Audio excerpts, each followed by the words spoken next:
Again, 2 days in a row. Can you believe that? I promised yesterday, Lord willing, I'd be back today. So here I am. I am looking forward to this, and I'm not looking forward to this because this is some very hard stuff to hear.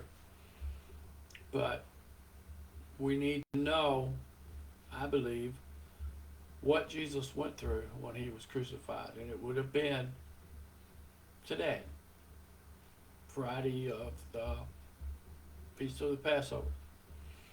So, we talked yesterday about the trial and how illegal it was and all of that. So I'm going to pass that. But what I've done is I found a journal article from the Journal of the American Medical Association. It's not meant to be a religious or theological discussion. It's purely medical. And let's get right into it. So once Jesus had been found guilty, which is where we stopped yesterday, he was taken and he was scourged. Now what scourging is there is a wooden pole 2-3 feet long, maybe longer, with several strips of leather attached to it on the end, tied or however they were fixed. They were on there, long strips of leather.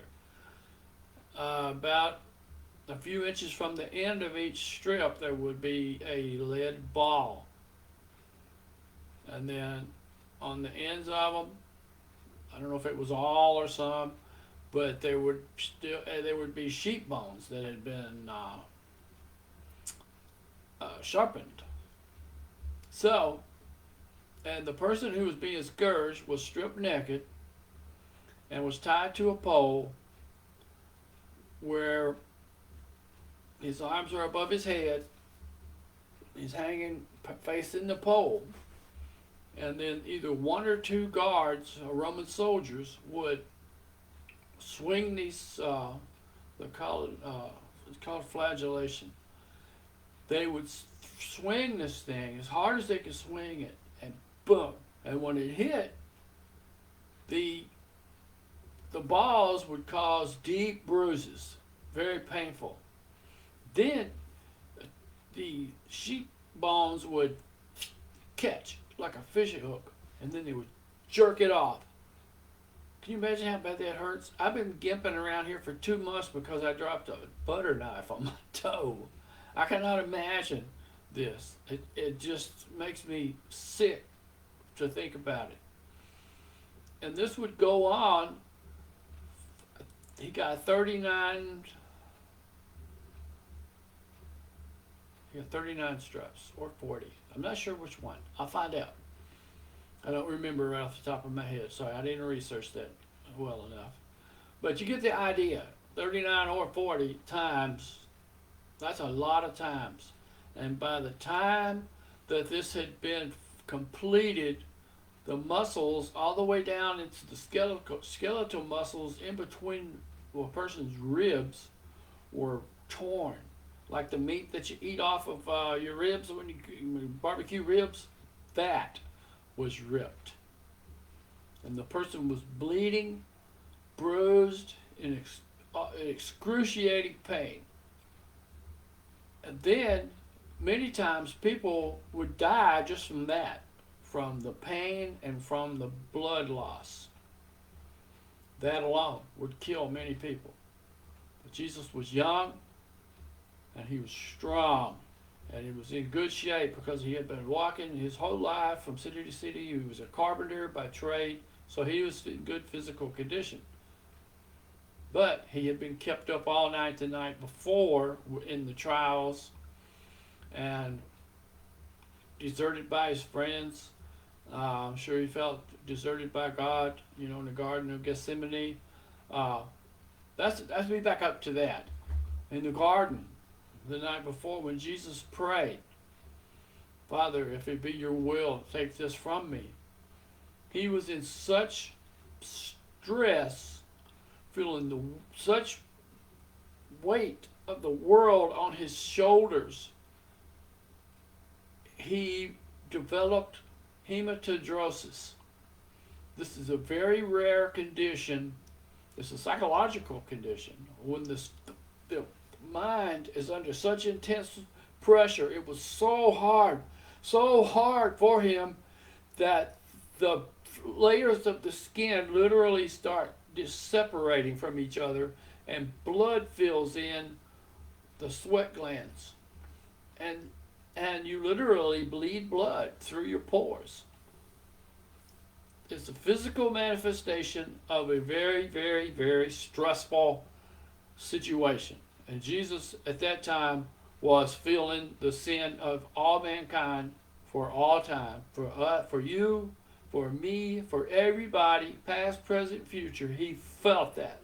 The condemnation for the sin that we are born with, for the sinful nature that we're born with because of the fall.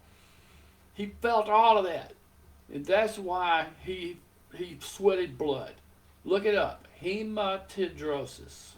Hematidrosis.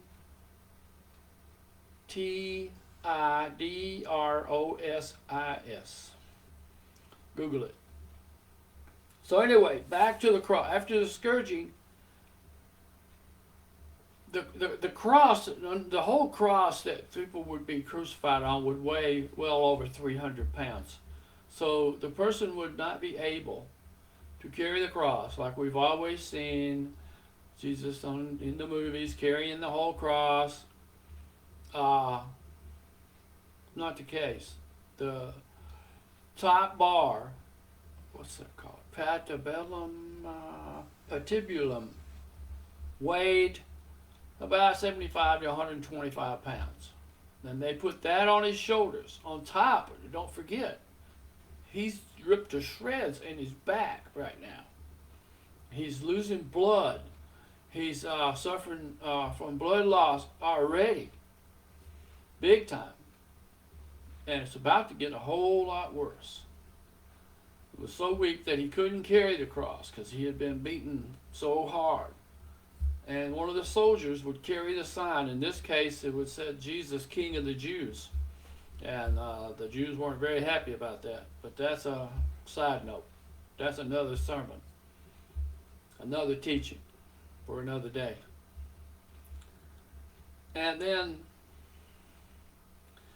to make the process last longer, they would put a crude, just nail a board, literally, across the upright of the cross, and it would make a crude seat that he could sit on. And don't forget, he's ripped to shreds. So his back's rubbing against this. His butt is sitting on this. And when they nailed his arms, not his hands. They've done studies, and if you drive a nail through this part of your hand and hang up a dead body, it'll just pull out. The nails were right here. There's a big mass of people get carpal tunnel. That's the carpal right here. That's the area. Big mass of nerves right there. And driving a nail through that would cause blinding pain. And not only that, his weight is hanging on these nails because he's out like this. And it would cause him to fall forward, which would dislocate your shoulders. Okay? You getting the picture? This is bad. And then they would take his feet, some say one on each side, through the side of the foot. Some others say the feet were on top of each other and it would be nailed like this part of your foot. Imagine that. Right where you tie your shoe, right in there, just below. A nail went through all the way and nailed you to the cross. So now, he's standing on these nails, and his body weight is hanging on this two nails up here in his wrist. Pull it down, and now it's hard to breathe. And the only way that it would cause a person to be unable to exhale when they were like that. That's why they didn't last a long time, 2, 3 hours, 4 hours at max. But some people lasted for days.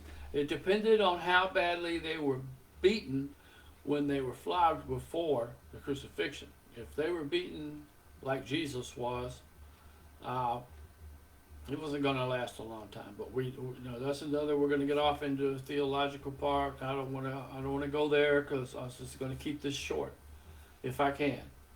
But I do want to cover it because we need to know this. This is important. We need to know this. What Jesus did for us, for you, for me, what he did and what he's endured for us.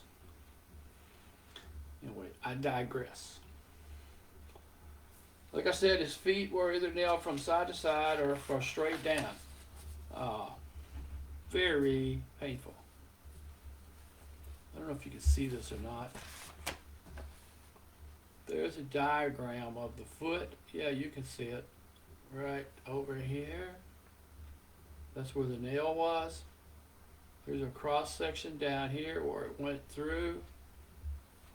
Very painful. I forgot I could do that. See if I have a picture of the hands too. Yeah, here's the hand. See that? There. Right there. I can't even imagine. Like I said, I've been gimping around for 2 months because I dropped a butter knife on my toe. This is just unimaginable. And then the person would have, remember, this is doctors that compiled this, okay, from a purely medical standpoint. But like I said, to exhale, he would have to push up on those nails and let out, and then fall back down, and then inhale, push up on the nails, and pull with the hands too, I'm sure, as much as he could, because remember, his shoulders are dislocated. Oh my God. Just one dislocated shoulder would make me cry, I'm sure. So all of that's going on. So here's a picture of what it looks like when he's on the cross right there. See that? And that puts all this pressure. Yeah, and also you see right up here, the hands are rotating on those nails. When he's pushing up, the hands turn. Just fiery, searing pain in both wrists while this is going on.